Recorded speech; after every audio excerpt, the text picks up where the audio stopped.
Chapter 10, Part 2 of Life of Henry David Thoreau by Henry Salt. Those of Thoreau's shorter essays which deal with natural history and outdoor life are to be found reprinted in Excursions, a volume published the year after his death, with the well-known prefatory memoir by Emerson. These excursions have been described as landscapes in miniature, embracing every feature of New England summers and winters. Footnote: Professor Nichols, American Literature. End footnote.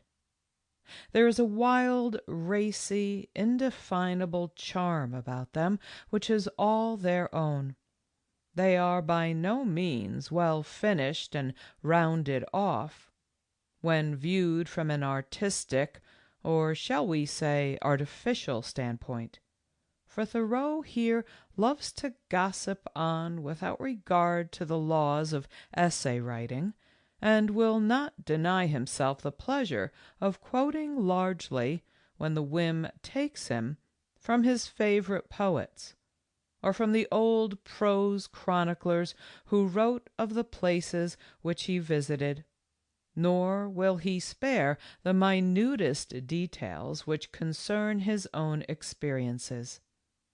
Yet the final effect is altogether delightful, and no reader who has once caught and appreciated the rare mystic flavor of these wildings of literature could ever regret that they were not subjected to the conventional pruning. They can no more be taken to the literary market and weighed in the critical balance than their prototype, the wild apple, which furnished Thoreau with some of his choicest themes. The anti-slavery and reform papers, which were first included in the Yankee in Canada volume, and afterwards in the Miscellanies, are more direct and didactic in aim than the Excursions.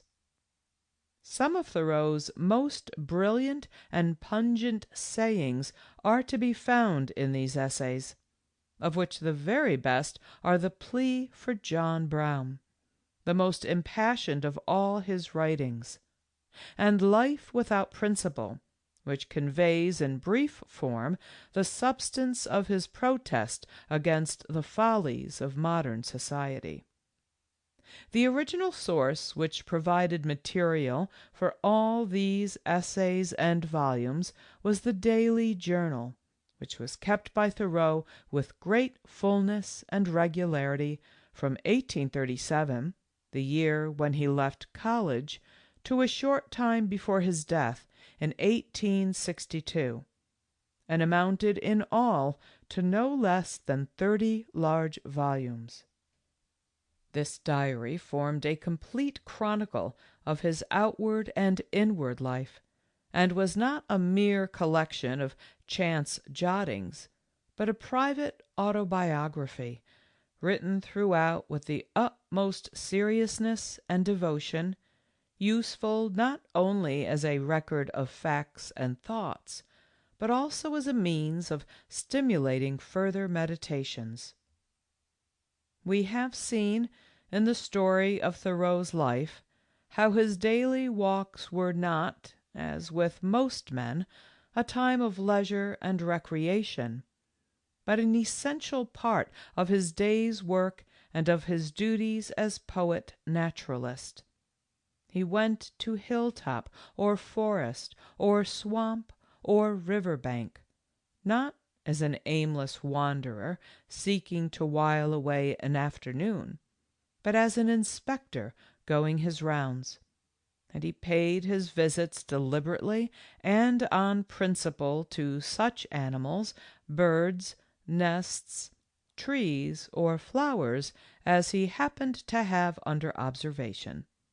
He took notes on the spot, even when he walked, as was frequently the case in the night time, and on his return home he expanded these notes into graphic descriptions, interspersed with appropriate meditations, which sometimes, in the earlier volumes of the journal, took the form of verse.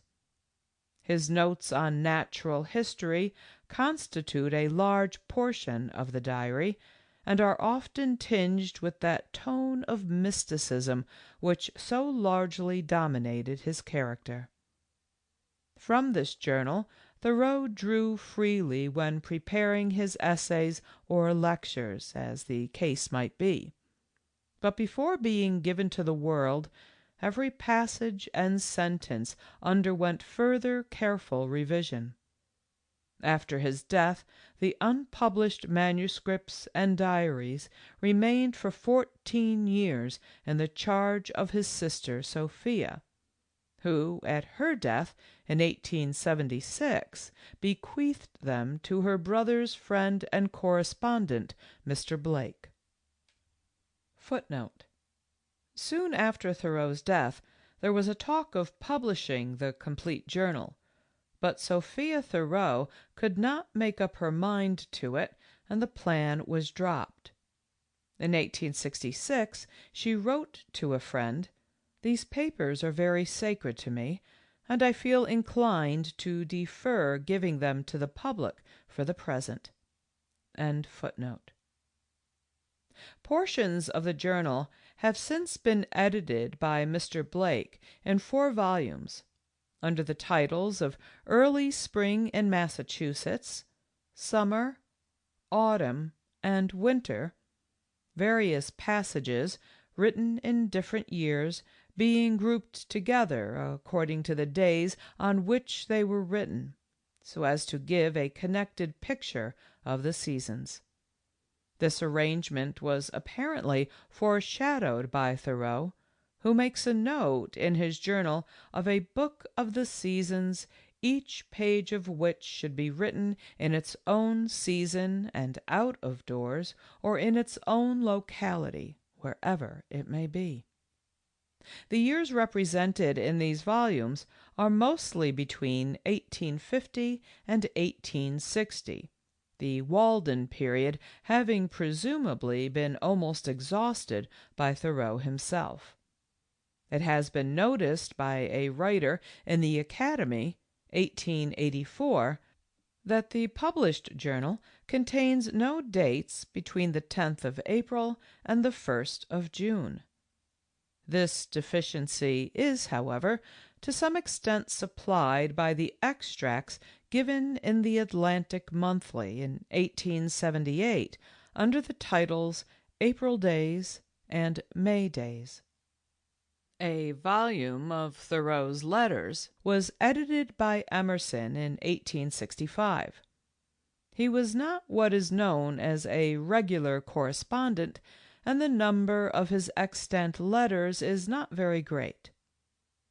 "Not to have written a note for a year," he said, "is with me a very venial offense. Some are accustomed to write many letters, others very few. I am one of the last." The letters included in the volume of 1865 are, as a rule, much more severely transcendental in tone than the essays and diaries. Abominably didactic, Channing called them, and their seriousness is seldom relieved by the keen humor of Walden.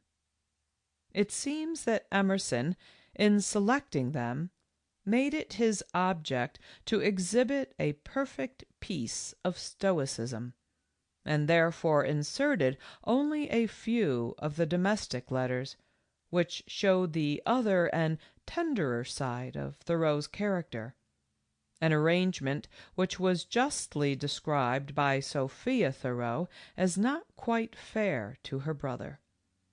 This one-sided impression has now been corrected by the volume of Familiar Letters, edited by Mr. Sanborn in 1894, which gives a far wider and fairer idea of the scope of Thoreau's character.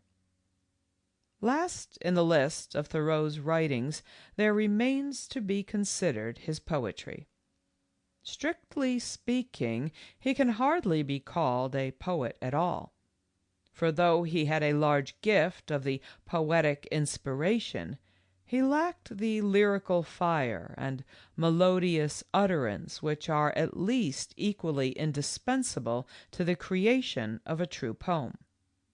His verses are therefore interesting less for their own intrinsic value than for the light they indirectly throw on his personality and genius.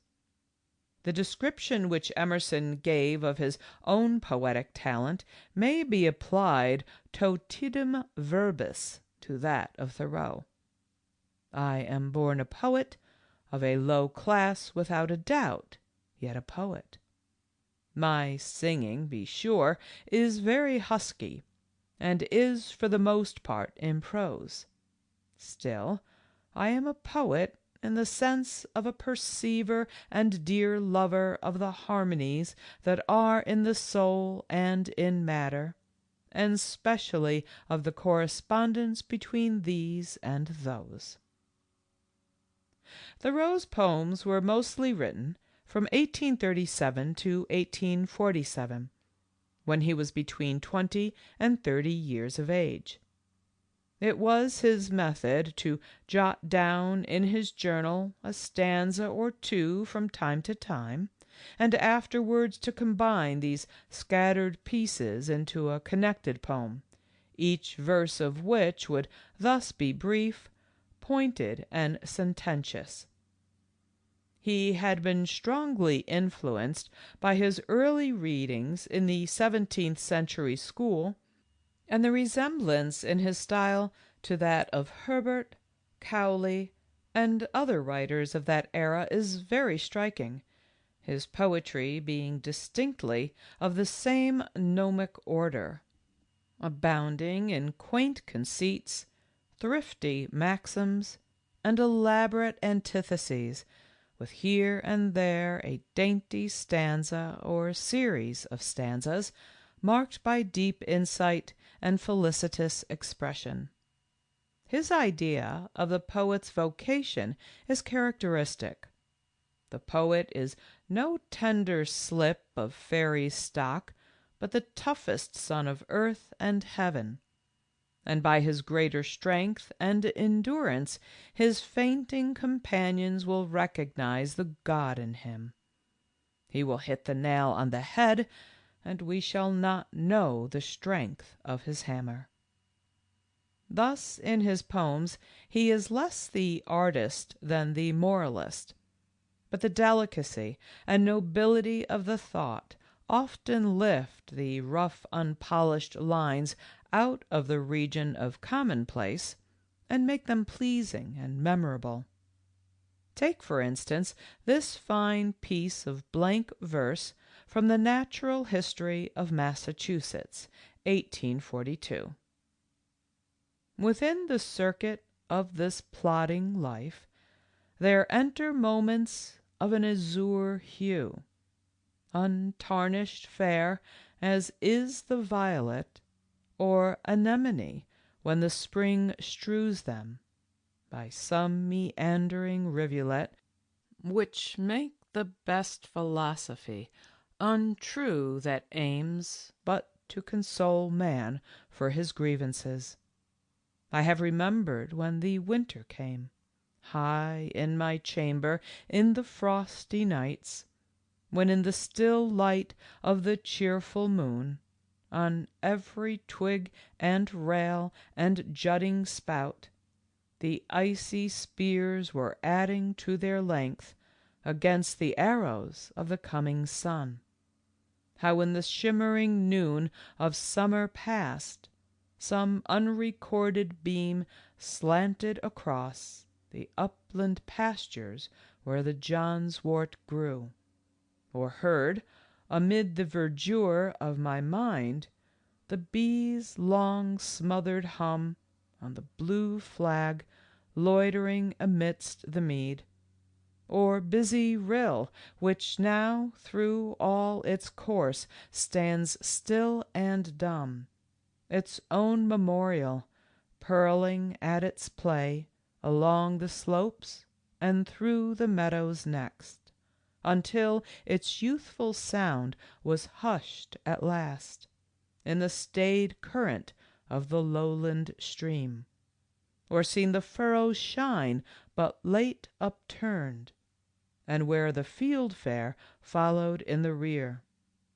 when all the fields around lay bound and hoar beneath a thick integument of snow, so by God's cheap economy made rich, to go upon my winter's task again. Many of Thoreau's early poems found publication in The Dial, and met with much ridicule in critical and anti-transcendental circles. We are told that an unquenchable laughter, like that of the gods at Vulcan's limping, went up over his ragged and halting lines. He afterwards included some of these pieces in The Week and other prose volumes, preferring, after the discontinuance of The Dial, not to publish them separately, but as choruses or hymns or word pictures to illustrate the movement of his thought.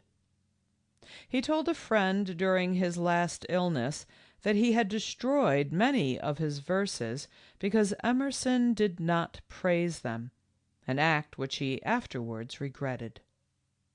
A large number of Thoreau's poems may be found in The Week, and a few were reprinted by Emerson in an appendix to the volume of Letters. But the first collection that can at all claim to be a representative one is that published in 1895 under the title of Poems of Nature.